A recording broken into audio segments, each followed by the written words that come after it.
प्रिय विद्यार्थियों, संस्कृत प्रेम गंगा में आप सभी का स्वागत है। मैं हूँ प्रेमलता और आज आप सभी सीखने वाले हैं, समझने वाले हैं और पढ़ने वाले हैं ट्यूशन द्वितीय भाग यानी कक्षा 10 के द्वितीय पाठ पाटलिपुत्र वैभवम। पाटलिपुत्र वैभवम नामक पाठ को आज आप सभी सीखने वाले हैं, समझने वाले हैं और पढ़ने वाले हैं। तो बढ़ते हैं पाठ की तरफ। कि यहाँ लिखा हुआ है द्वितीय पाठ यानी दूसरा पाठ, पाटलिपुत्र वैभवम। पाटलिपुत्र का वैभव आप सभी को पता है, पाटलिपुत्र पटना का पुराना नाम है। और पटना क्या है बच्चों? अपने बिहार राज्य की राजधानी है। और इस राजधानी का पुराना नाम क्या है? पाटलिपुत्र। तो पाटलिपुत्र में क्या क्या वैभव थे, क्या क्या संस्कृतियाँ थी, संपत्तियाँ थी, क्या क्या चीज़ें थीं, उसके बारे में यह आपको पाठ के माध्यम से बताया जाएगा। पाठ को पढ़ने से पहले आप समझ लें, यह आपका निबंधात्मक पाठ है, यानी यह पाठ निबंध पर आधारित है। कभी कभी प्रश्न पूछता है कि पाटलिपुत्र वैभवम किस प्रकार का पाठ है? निबंधात्मक है, संवादात्मक है, पद्यात्मक है या इनमें से सभी है? तो इस पर भी ध्यान देना है। यह जो पाठ है यह आपका निबंधात्मक पाठ है और इसे समझने के लिए आपका जो है पेज नंबर होता है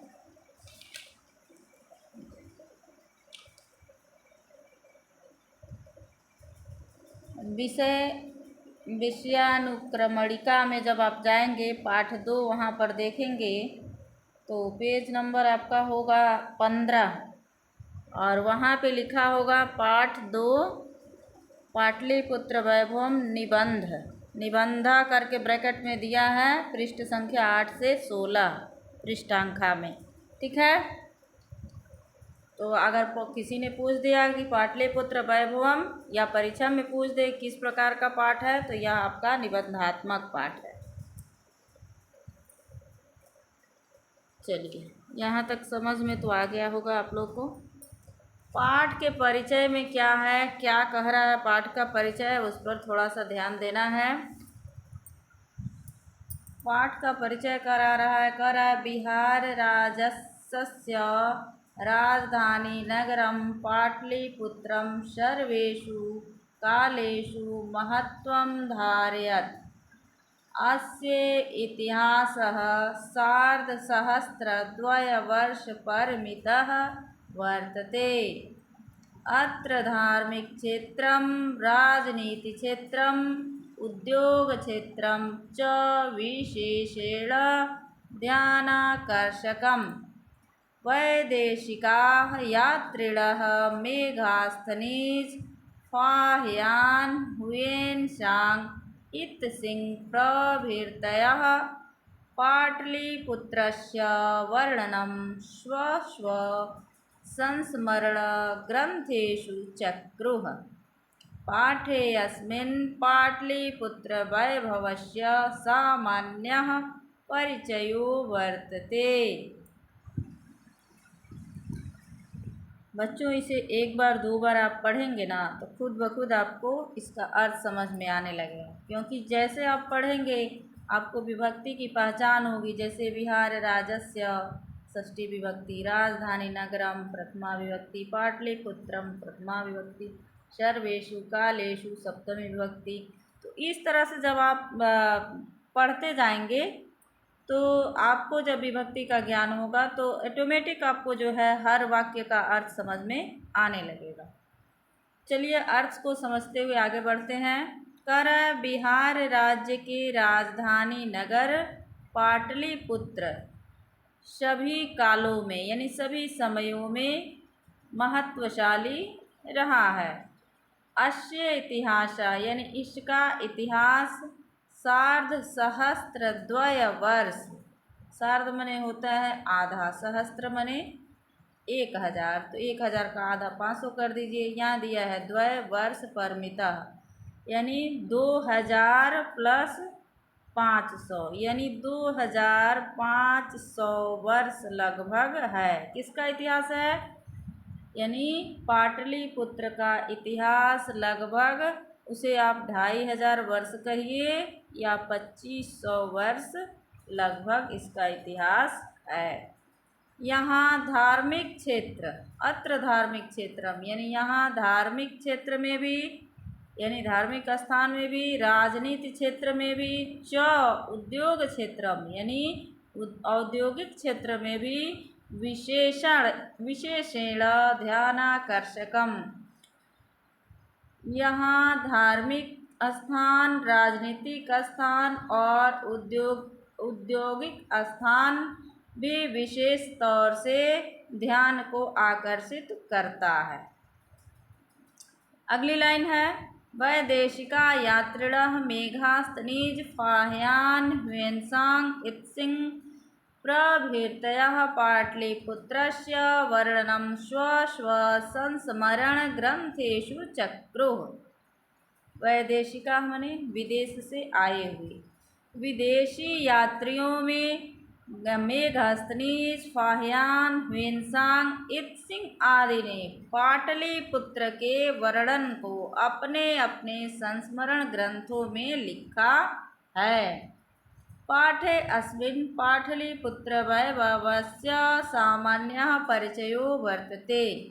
अस्मिन् मने इस, पाठे मने पाठ में, पाटलिपुत्र वैभव का सामान्य परिचय है। अब आपको पता चला किसके बारे में पढ़ना है।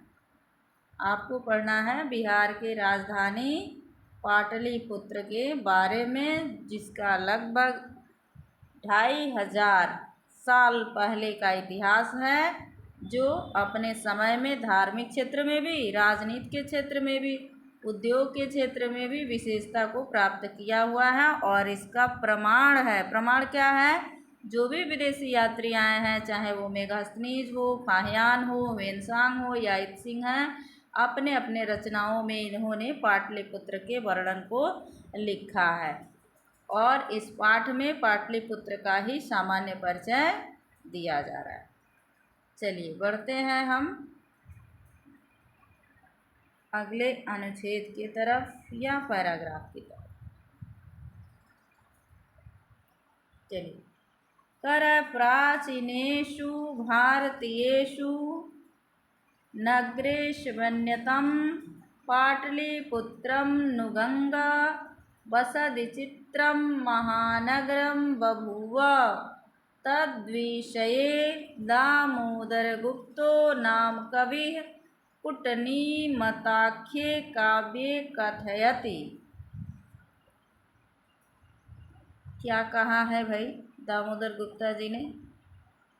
सुनिए, प्राचीन काल में, यानी प्राचीन समय में भारत में भारतीय नगरों में एक नगर था, जो कौन सा नगर था? पाटलिपुत्र। गंगा वसति चित्रम, यानी गंगा के किनारे बसा हुआ था, जो विचित्र महानगर था। विचित्र माने अद्भुत था। अद्भुत इसलिए क्योंकि वहाँ पर आपने पहले ही परिचय में पढ़ा है, क्योंकि वहाँ का राजनीतिक क्षेत्र भी अच्छा रहा, औद्योगिक भी और धार्मिक क्षेत्र भी अच्छा रहा, इसलिए इसे अद्भुत महानगर के नाम से परिचय कराया है। कर तद्विषये दामोदर गुप्तो नाम कवि कुट्टिनम ताख्ये काव्ये कथयति, यानी इसके विषय में दामोदर गुप्ता नामक कवि ने अपने कुट्टिनतम आख्य नामक काव्य में कहा है। क्या कहा है? क्या कहा है बच्चों? चलिए, क्या कहा है इस पर भी ध्यान देते हैं कि इन्होंने क्या कहा है। कहा है अस्ति महितलतिलकं सरस्वतीकुलगृहं महानगरं नाम्ना पाटलिपुत्रं परिभूतपुरन्दरस्थानम्। ये पद्य संख्या 175 है। किसका भाई पूछेगा, किस किस कविता का है ये? कविता का नाम क्या है और किताब का नाम क्या है? कुट्टनीमत खे काव्य का जो है पद्य संख्या 175 है। ठीक है, एक बार और आप लोग अच्छे से इसे पढ़ें। अस्ति महितलतिलकं सरस्वती कुलगृहं महानगरं नाम्ना पाटलिपुत्रं परिभूतपुरन्दरस्थानम्। अस्ति मने है, महितल मने पृथ्वी, तिलक मने तिलक, सरस्वती मने सबको पता है शिक्षा का केंद्र सरस्वती, कुलगृहम महानगरम, महानगरम मने महानगर, नामना मने नाम से, पाटलिपुत्र मने पाटलिपुत्र, और पुरंदर स्थानम मने पुरंदर मने इंद्र, और स्थानम मने जगह। ठीक है, इस तरह से ये पूरा वाक्य कहता है कि पृथ्वी का तिलक विद्वानों का निवास स्थली यानी सरस्वती कुल गृहम, जहाँ पर शिक्षा ही वहाँ का केंद्र रहा हो। ठीक है, महानगरम यानी पृथ्वी का तिलक, शिक्षा का केंद्र, पटना पाटलिपुत्र नाम से महानगर है। और कैसा है वह इंद्र के लोक के जैसा सुंदर स्थान है। एक वाक्य में आप अर्थ ऐसे बता सकते हैं कि पृथ्वी का तिलक, विद्वानों की निवास स्थली पटना या पाटलिपुत्र नाम का महानगर इंद्र के स्थली के समान सुंदर है। चलिए, आशा है कि आप लोग अच्छे से समझ लिए होंगे। बढ़ते हैं हम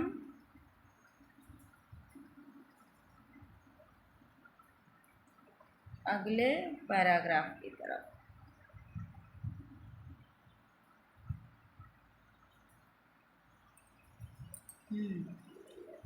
अगला पैराग्राफ क्या कह रहा है? इतिहासे श्रूयते यत् गंगायास्तीरे बुद्धकाले पाटलिग्रामः स्थितः आसीत्। बच्चों ध्यान रखना है कि गद्य से ही, यानी ये गद्यांश है। एक पैराग्राफ दे दिया, इससे प्रश्न पूछ दिया, यही गद्यांश हो जाएगा। जब भी आप इसे पढ़िए तो प्रत्येक शब्द को ध्यान से समझिए कि किस शब्द में कौन सा वचन है, कौन सा कारक है, कौन सी विभक्ति है, कौन सी संधि है। तो आपको क्या होगा, प्रश्न जो भी बनेंगे आप उसका उत्तर आसानी से दे पाएंगे। तो इसलिए गद्यांश को ध्यान पूर्वक समझते हुए पढ़ें और बार बार उच्चारण करके पढ़ें। संस्कृत पढ़ना है तो पक्का उच्चारण करना आना चाहिए। उच्चारण करके पढ़ेंगे तभी आपके वाणी में स्पष्टता आएगी और शुद्ध रूप से आप उसे बोल पाएंगे। और जब आपका शुद्ध वाचन होगा तो शुद्ध लेखन भी होगा और शुद्ध आप उत्तर भी दे पाएंगे। तो चलिए, इस बात का पालन करेंगे आप सभी, इस उम्मीद के साथ बढ़ते हैं फिर उच्चारण की तरफ। इतिहासे श्रूयते यत् गंगायास्तीरे बुद्धकाले पाटलिग्रामः स्थितः आसीत् यत्र च भगवान् बुद्धः बहुकृत्वः समागतः तेन कथिमासीत् यद् ग्रामो अयं महानगरं भविष्यति किन्तु कलहस्य अग्निदाहस्य जलपूरस्य च भयात् सर्वदा क्रान्तं भविष्यति। कालान्तरेण पाटलिग्रामः एव पाटलिपुत्रमिति कथितः। चन्द्रगुप्त मौर्यस्य काले अस्य नगरस्य शोभारक्षा व्यवस्था च अति उत्कृष्टा आसीदति। यूनान राजदूतः मेघास्थनेजः स्वसंस्मरणेषु निरूपयति अस्य नगरस्य वैभवं प्रियदर्शिनः अशोकस्य समये सुतरां समृद्धम्। देखिए अब ये पैराग्राफ या अनुच्छेद क्या कह रहा है, इसे आप ध्यानपूर्वक सुने, प्रत्येक शब्द का अर्थ समझें। कह रहा है इतिहास। इतिहास में श्रूयते मैंने सुना जाता है, यत मैंने कि गंगा के तीरे यानी गंगा नदी के किनारे बुद्ध काले यानी बुद्ध काल में, बुद्ध काल कौन, महात्मा बुद्ध, गौतम बुद्ध, ठीक है, पाटलिग्राम स्थित था। कहाँ स्थित था, प्रश्न बार बार पूछता है, प्रश्न पूछता है यहाँ पर, गंगायाः तीरे बुद्ध काले पाटलिग्राम स्थित आसीत। तो यहाँ ध्यान देना है, गंगायाः तीरे यानी गंगा के किनारे बुद्ध काल में पाटलिग्राम स्थित था, जहाँ भगवान बुद्ध बहु कृत्वा समागतः, और जहाँ भगवान बुद्ध कई बार यानी अनेक बार आते या आए, तेन कथिमासिद्ध यद ग्रामो अयम महानगरम भविष्यति, यानी उनके द्वारा कहा गया था कि यह गांव महानगर होगा। किसके द्वारा, महात्मा बुद्ध के द्वारा, गौतम बुद्ध के द्वारा। आगे क्या कहा था उसने, किंतु कलहस्य अग्निदाहस्य जलपुरस्य च भयात् सर्वदा क्रांतम भविष्यति। उन्होंने कहा था कि यह गांव महानगर होगा। कौन सा गांव, पाटलिग्राम महानगर होगा, किंतु कलह की वजह से यानी झगड़े की वजह से, अग्निदाह से यानी आग लगने की वजह से, अग्निशमन की वजह से, जलपुर से यानी बाढ़ आने की वजह से हमेशा यहाँ पर डर बना रहेगा। कालांतरेण पाटलिग्राम एव पाटलिपुत्रम इति कथितः। आगे चलकर, ठीक है, आगे चलकर कुछ समय के बाद पाटलिग्राम ही पाटलिपुत्रम के नाम से जाना जाएगा, कहा जाएगा। चलिए अगली लाइन क्या है, चंद्रगुप्त मौर्यस्य काले अस्य नगरस्य शोभा रक्षा व्यवस्था च अति उत्कृष्ट आसीदति। चंद्रगुप्त मौर्य के शासन काल में इस नगर की शोभा और रक्षा व्यवस्था अत्यधिक यानी बहुत ही उत्कृष्ट थी या अच्छी थी, बहुत ही अच्छी थी। कैसे भाई, कैसे आप मानेंगे कि बहुत अच्छी थी, तो लिख रहा है यूनान राजदूतः मेघास्थनेजा स्वसंस्मरणेषु निरूपयति, यानी साक्ष्य क्या है कि यूनान के जो राजदूत थे मेघास्थनेज, उन्होंने अपने संस्मरण में इसे लिखा है। बेटा अच्छे से आप लोग ध्यान से पढ़ना। पहले तो पूछता है किसके शासन काल में नगर की शोभा और रक्षा व्यवस्था अति उत्तम थी। पहला प्रश्न तो यहीं से बन जाता है, चंद्रगुप्त मौर्य के शासनकाल में। फिर पूछता है कि मेघास्थनेज कहाँ का राजदूत था, याद रखना है यूनान का राजदूत था। या ये पूछता है कि यूनान का राजदूत कौन था, अब क्या लिखेंगे, मेघास्थनेज। या किसने अपने संस्मरण में लिखा था कि पाटलिपुत्र की नगर और रक्षा व्यवस्था अत्यधिक ही अच्छी थी, तब भी आपको क्या लिखना है, मेघास्थनेज, ठीक है। आगे कह रहा है अस्य नगरस्य वैभवं प्रियदर्शिनः अशोकस्य समये सुतरां समृद्धम। इस नगर का वैभव प्रियदर्शिनः यानी अशोक के समय में भी सुतराम मने अधिक समृद्धम यानी अच्छी थी, समृद्ध थी, संपन्न थी। इस नगर का जो है वैभव, सुख, शांति जो था अशोक के शासन काल में भी बहुत ही अच्छा था।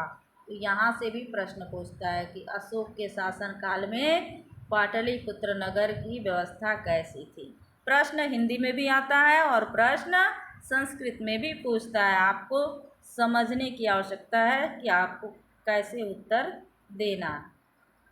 चलिए, उम्मीद है कि इस पैराग्राफ को आप सभी बहुत ही अच्छे से समझे होंगे। बढ़ते हैं अगले पैराग्राफ की तरफ, अगले अनुच्छेद की तरफ। क्या है अगला अनुच्छेद?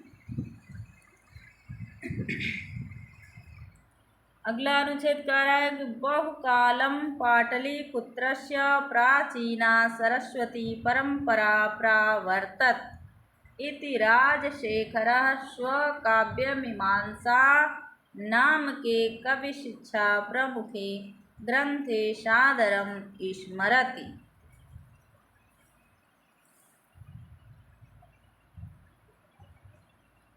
यानी बहुत काल तक पाटलिपुत्र की प्राचीन सरस्वती परंपरा रही है। यानी कि पटना में पढ़ने की, शिक्षा की जो व्यवस्था है बहुत पुराने समय से रही है।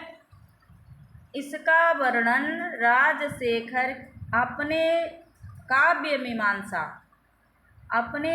मीमांसा नामक ग्रंथ में कवि शिक्षा प्रमुखे, कवि ने शिक्षा के क्षेत्र में क्या स्थान रहा है इसे बताने के लिए अपने ग्रंथ में सादरम स्मरति, यानी अपने ग्रंथ में उन्होंने आदर के साथ याद किया है या उसमें लिखा है।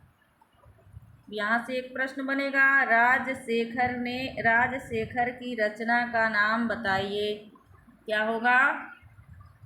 काव्य मीमांसा। उसी को पलट के पूछेगा, काव्य मीमांसा नामक काव्य की रचना किसने की? राजशेखर ने की। प्रश्न समझ में आ गया होगा। चलिए, अब ये समझना है कि राजशेखर ने अपने काव्य मीमांसा में पाटलिपुत्र में जो शिक्षा की व्यवस्था थी उसके आदर में उन्होंने अपने ग्रंथ में क्या लिखा है। क्या लिखा है बच्चों? ध्यान देना है। अत्रोपवर्ष वर्षाविह पाणिनिपिंगलाविह व्यांगिह वररुचि पतंजलि इह परीक्षिताः ख्यातिम पजगमुः। यानी कहने का तात्पर्य है कि यहाँ पर, अत्र मने यहाँ,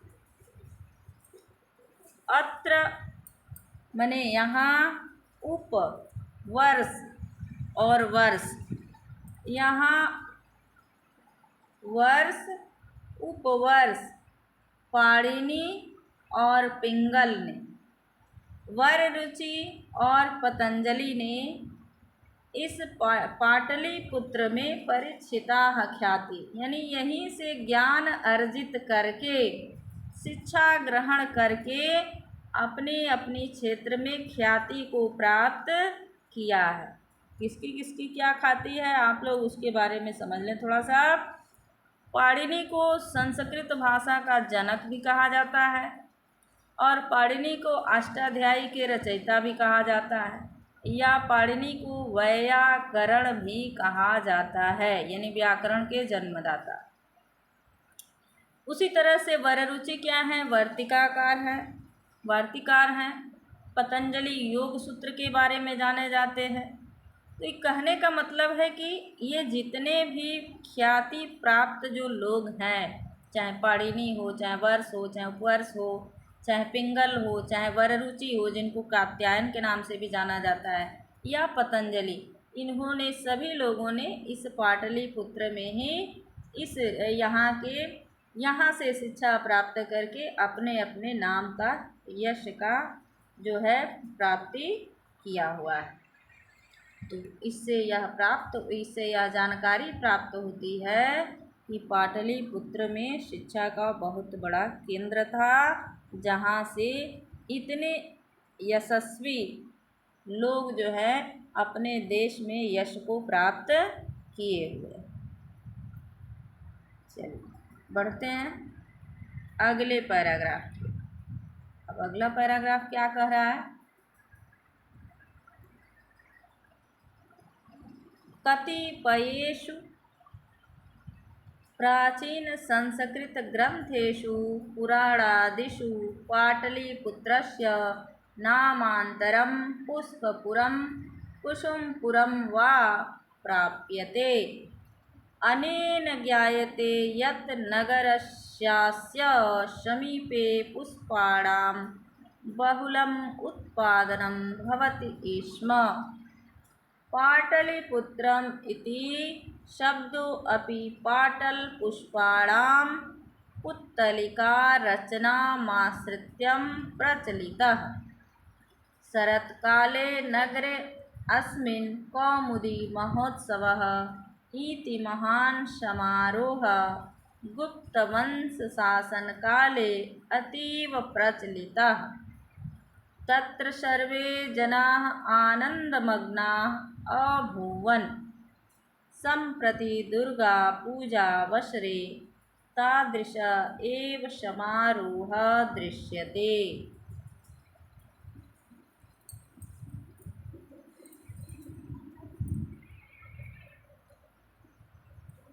अर्थ क्या होगा इसका? तो अर्थ इसका समझना है, कतिपयेषु यानी कुछ प्राचीन संस्कृत ग्रंथों में, सप्तमी विभक्ति है, और पुराणों में पाटलिपुत्र के, पाटलिपुत्रस्य मने षष्ठी विभक्ति है, पाटलिपुत्र के नाम के अलावा, ठीक है, पाटलिपुत्र के नाम के अलावा पुष्पपुरम कुसुमपुरम वा प्राप्यते, यानी पाटलिपुत्र नाम के अलावा उसको पुष्पपुर के नाम से भी या कुसुमपुर के नाम भी प्राप्त हुए हैं। किसी किसी ग्रंथों में, जो प्राचीन संस्कृत ग्रंथ हैं या पुराणादि है, पुराण है, उसमें पाटलिपुत्र का नाम क्या पाया गया है? कहीं कहीं पे पुष्पपुर और कहीं पर कुसुमपुर, ठीक है। अनेन ज्ञायते यत् नगरास्य समीपे पुष्पाणां बहुल उत्पादनं भवति स्म। इस प्रकार से यह जानकारी होती है कि नगर के आसपास पुष्पों का बहुत ही उत्पादन होता था। यानी पुष्प मने भी फूल, कुसुम मने भी फूल। आप लोग तो पर्यायवाची जानते हैं ना फूल का, सुमन पुष्प, कुसुम पुष्प। तो पुष्पपुरम भी, पुष्प मने भी फूल और कुसुम मने भी फूल। उसी चीज़ को यहाँ पे बता रहा है कि इस प्रकार से यह जानकारी प्राप्त होती है कि नगर के आसपास समीप में पुष्पों का बहुत ही उत्पादन होता था। पाटलिपुत्रमिति शब्दो अपि पाटलपुष्पाणां, पाटलपुष्पाणां पुत्तलिकार रचनामाश्रित्य प्रचलितः। तो कह रहा है कि पाटलिपुत्र शब्द भी गुलाब के फूलों की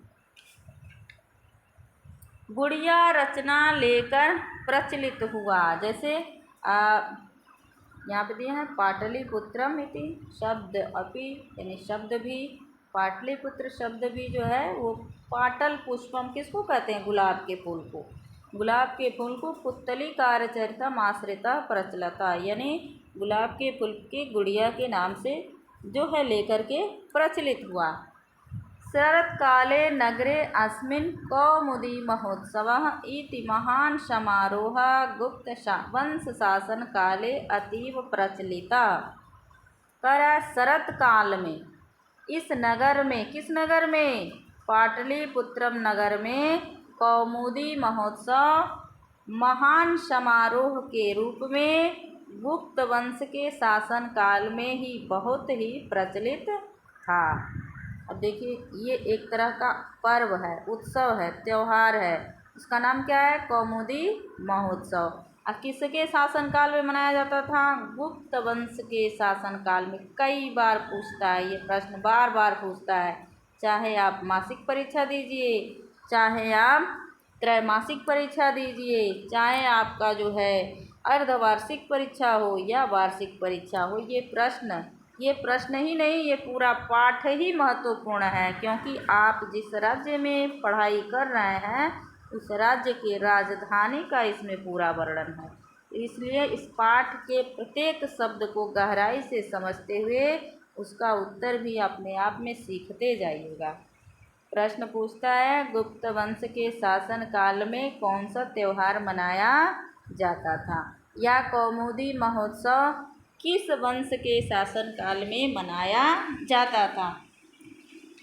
सबसे महान समारोह कौन सा था? तो आपको याद रखना है कि शरत काल में पाटलिपुत्र नगर में कौमुदी नामक महोत्सव समारोह गुप्त वंश के शासन काल में बहुत ही प्रचलित था, यानी कि मनाया जाता था। तत्र सर्वे जनाः आनंदमग्ना अभूवन, यानी वहाँ सभी लोग आनंद मग्न होते थे, यानी सभी लोग खुश होकर के उसे मनाते थे। संप्रति दुर्गा पूजा अवसरे तादृशा एव समारोह दृश्यते। आज संप्रति मैंने आज के समय में जिस तरह से दुर्गा पूजा के अवसर पर हम सभी समारोह को मनाते हैं, तादृशा वैसा ही, एवं मैंने ही, समारोह दृश्यते, कैसा दिखता है भाई? कौमुदी महोत्सव कैसा दिखता था, कैसे मनाया जाता था? जैसे आज के समय में दुर्गा पूजा समारोह दिखाई देता है, वैसे ही उस समय कौमुदी महोत्सव गुप्त वंश के शासन काल में मनाया जाता था, जिसमें सभी लोग आनंदमग्न होते थे। समझ में आ गया होगा? चलिए, ये एकदम बहुत बहुत महत्वपूर्ण है। पहले तो पूछता है पाटलिपुत्र के 3 नाम बताइए, ठीक है? पाटल ग्राम देगा, पुष्पपुर, कुसुमपुर, ये तीनों उसके नाम होते हैं। फिर पूछ देगा शरत काल में कौन सा पर्व मनाया जाता है। उसके बाद पूछेगा कौमुदी महोत्सव किसके शासन काल में मनाया जाता था, और कौमुदी महोत्सव किस पर्व की तरह मनाया जाता था। तो आशा है आप लोग समझ गए होंगे कि दुर्गा पूजा आज के समय में जैसे मनाया जाता है, वैसे उस समय कौमुदी महोत्सव मनाया जाता था। चलिए, अब नए अनुच्छेद की तरफ, यानी नए पैराग्राफ की तरफ आप बढ़ते हैं। तो नया क्या है? नया ये है, कालचक्रवशाद यद्यपि मध्यकाले पाटलिपुत्रं वर्षसहस्रपरिमितं जीर्णान्तं नभूत्, तस्य संकेतः अनेकेषु साहित्यग्रन्थेषु मुद्राराक्षसदिशेषु लभ्यते।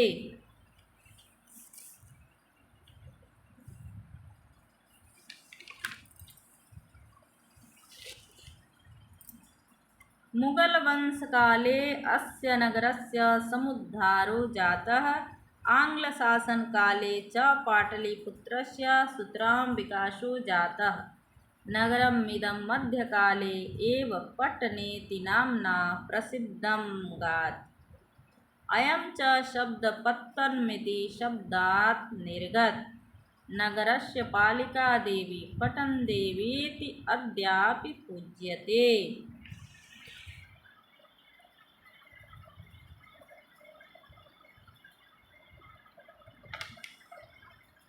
अब कह रहा है कि कालचक्रावसाद, यानी काल चक्र के वश में आकर, काल यानी समय के खराब होने के कारण, इसका अर्थ क्या हुआ? काल चक्र के वश में आने के कारण या समय खराब होने के कारण, जबकि मध्यकाल में पाटलिपुत्र वर्ष सहस्त्रम यानी लगभग परिमितम लगभग 1000 यानी 1000 वर्ष तक जीर्णावस्था में था, जीर्ण शीर्ण रूप में था, यानी बहुत अच्छी व्यवस्था उस समय नहीं थी। तस्य संकेतः अनेकेषु साहित्य ग्रंथेषु मुद्राराक्षसदेषु लभ्यते, यानी उसका संकेत अनेक साहित्य ग्रंथों में है, और मुद्रा राक्षस नाम का जो ग्रंथ है उसमें भी लभ्यते यानी प्राप्त होता है। मुगल वंश काले अस्य नगरस्य समुद्धारो जाता, यानी मुगल वंश के समय में इस नगर का बढ़िया से विकास हुआ था, अच्छा विकास हुआ था, उद्धार हुआ था। ठीक है। आंग्ल शासन काले च पाटलिपुत्रां सुतरां विकासो जातः। आंग्ल माने अंग्रेजी, अंग्रेजी शासन काल में भी पाटलिपुत्र का अच्छे से विकास हुआ था या खूब विकास हुआ था। नगरम इदम मध्यकाले एवं पटनेति नामना प्रसिद्धम गाद, यह नगर मध्यकाल में ही पटनेति नाम से यानी पटना के नाम से प्रसिद्ध हो गया। प्रश्न पूछता है कि किस काल में पाटलिपुत्र पटना के नाम से प्रसिद्ध हुआ। ध्यान में रखना है मध्यकाल में। ठीक है, हमेशा ध्यान में रखना है कि मध्यकाल में पाटलिपुत्र को पटना के नाम से जाना जाने लगा, प्रसिद्ध हो गया। अयम च शब्द पत्तनम पत्तनमिति शब्दार्थ निर्गत। ठीक है, यह शब्द कहाँ से निकला है? यह शब्द पटना के पत्तन शब्द से निकला है। निर्गत माने निकला है, शब्द से निकला है। यहाँ भी प्रश्न पूछता है, ये भी महत्वपूर्ण है, पटना किस शब्द से निकला है? तो आप कहेंगे पत्तन।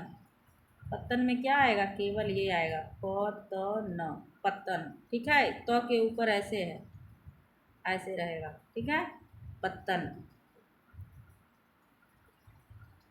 पत्तन शब्द से निकला है, पटना पत्तन शब्द से निकला है। आगे क्या कह रहा है? नगरस्य पालिका देवी पटन देवी ती अद्यापि पूज्यते। नगर के पालन करने वाली देवी, नगर की पालन करने वाली, पालिका माने पालन करने वाली देवी पटन देवी आज भी पूजी जाती हैं, आज भी उनकी वहाँ पर पूजा होती है। समझ में आ गया होगा। चलिए बढ़ते हैं अगले पैराग्राफ की तरफ। ये क्या कह रहे हैं अगले पैराग्राफ में, थोड़ा इनको भी देखते हैं। अगला पैराग्राफ है कि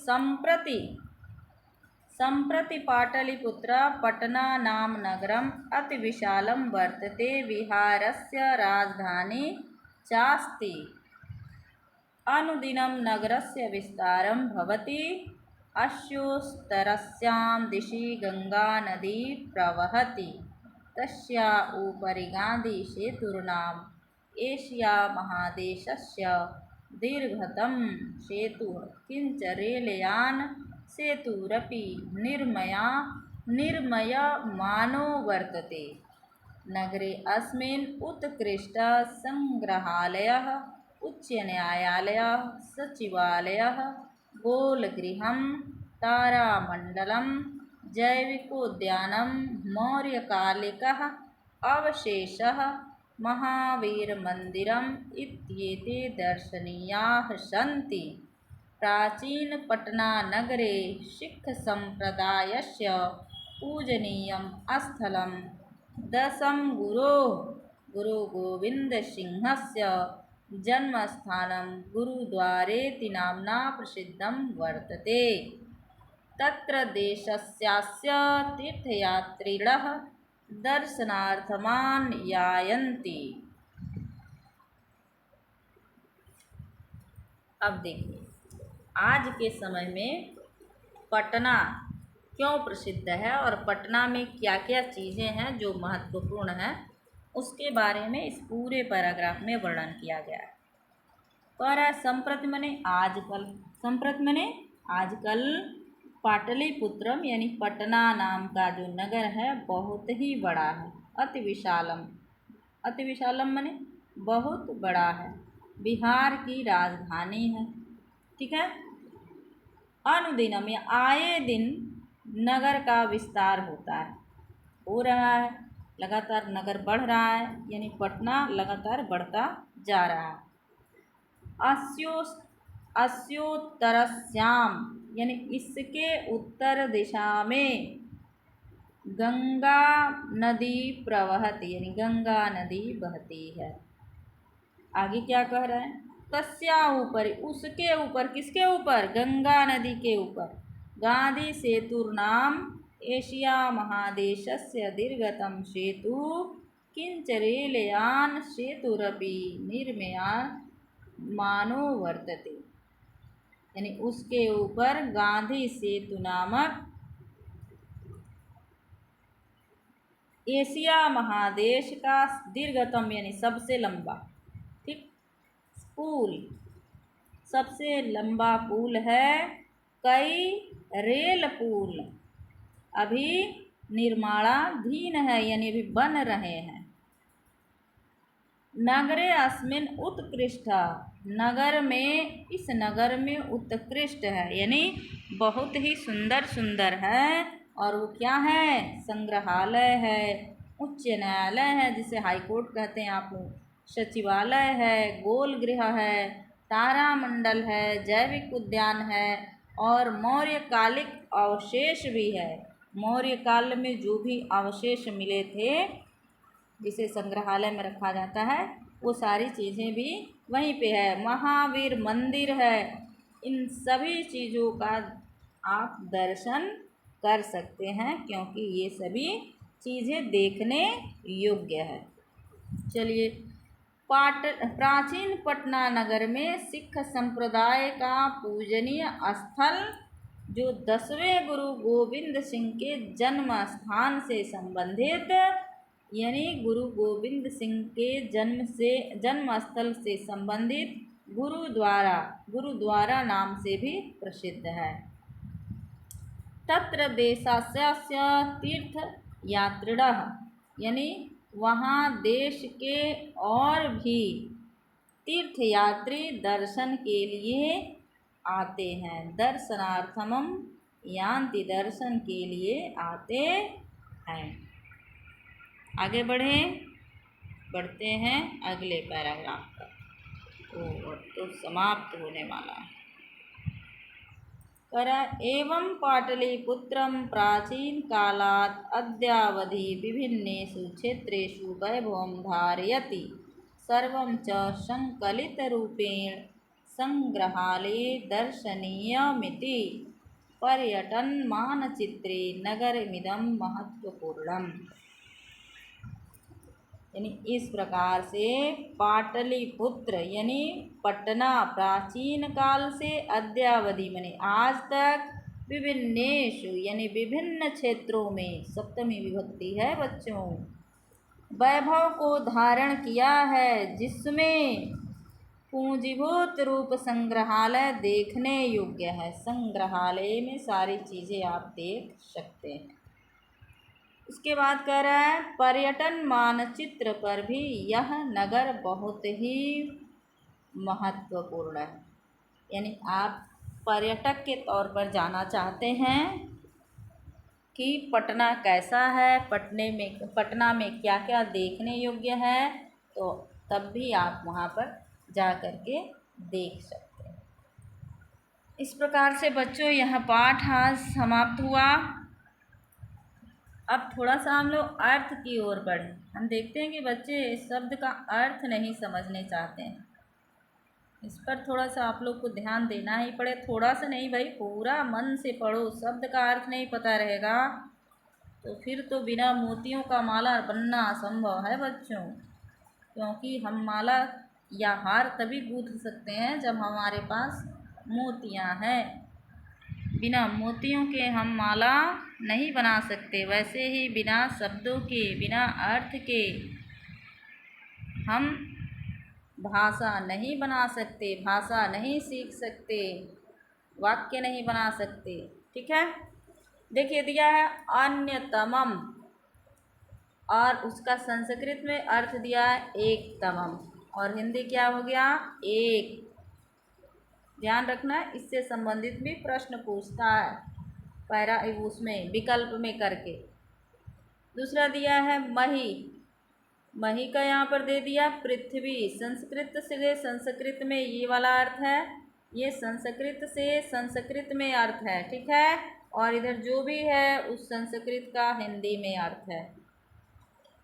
मही का दे दिया पृथ्वी और पृथ्वी को यहाँ हिंदी में दे दिया धरती। हो सकता है एक प्रश्न इससे बना दे कि निम्नलिखित में से एक शब्द भिन्न है। एक में दे दे मही, पृथ्वी और धरती, एक में दे दे आकाश।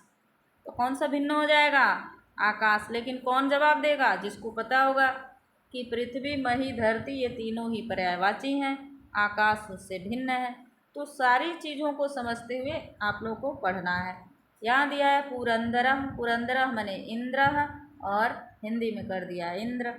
बहुकृत्वा यानी बहुशः कृत्वा, और हिंदी हो गया अनेक बार। आगतः मने आगच्छत, और आगच्छत मने आया। आगतः मने भी आया, आगच्छत मने भी आया। आक्रांतम मने घिरा हुआ, असंक्रांतम मने भी घिरा हुआ। उत्कृष्टा मने अच्छी, और प्रकृष्टा मने भी अच्छी। ये उत्कृष्टा का प्रकृष्टा आपका जो है संस्कृत में हो गया, और अच्छी शब्द आपका हिंदी में हो गया। चलिए आगे दिया है सुतराम। सुतराम का हिंदी में हो गया और अधिक, और संस्कृत में हो गया अत्यधिकम, और अत्यधिकम का संस्कृत होगा और अधिक। आगे क्या है? प्रावर्तत। प्रावर्तत मने चलती थी, और उसी का प्रावर्तत का संस्कृत क्या हो गया? प्रचलिता। नामांतरम, नामांतरम हो गया दूसरा नाम, और इसी का संस्कृत में कर दिया अन्यत नाम मने अन्य नाम, दूसरा नाम। आश्रित्य मने आश्रय लेकर, संस्कृत में क्या हो गया? आधृत्य, आश्रित्य का आधृत्य। अद्यावधि मने आज तक, और अद्य पर्यंतम मने भी आज तक। ठीक है, अगर आज तक का वाक्य बनाना हो, शब्द बनाना हो, तो आप अद्य पर्यंत भी लिख सकते हैं, अद्यावधि भी लिख सकते हैं। इसको पढ़ने से आपको बहुत सारे बेनिफिट हैं, बहुत सारे लाभ हैं। एक तो आपको पर्यायवाची का ज्ञान हो रहा है संस्कृत टू संस्कृत में, ठीक है।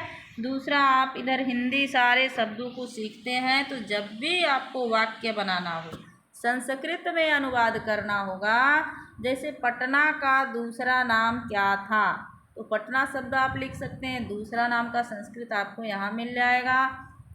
ठीक है, तो ये सारे शब्द आपको पढ़ते पढ़ते ही याद हो जाएगा, अलग से रटने की और सीखने की आवश्यकता नहीं पड़ेगी। इसलिए शब्दार्थ पढ़ना, जानना और सीखना बहुत ही आवश्यक है। तो बच्चों, आज का क्लास कैसा लगा? आज का क्लास आप लोग को कैसा लगा? ये था आपका दूसरा पाठ, पाटलिपुत्र वैभवम। पाठ बहुत ही महत्वपूर्ण है। वीडियो लंबा हो गया है, कोई बात नहीं, मिलते हैं हम अब दूसरे वीडियो के साथ, इसके प्रश्न उत्तर के साथ। ठीक है, क्लास आपको कैसा लगा कमेंट करके ज़रूर बताएं, और चैनल को सब्सक्राइब करें, लाइक करें, और अपने साथियों में शेयर अवश्य करें। इन्हीं शब्दों के साथ धन्यवाद।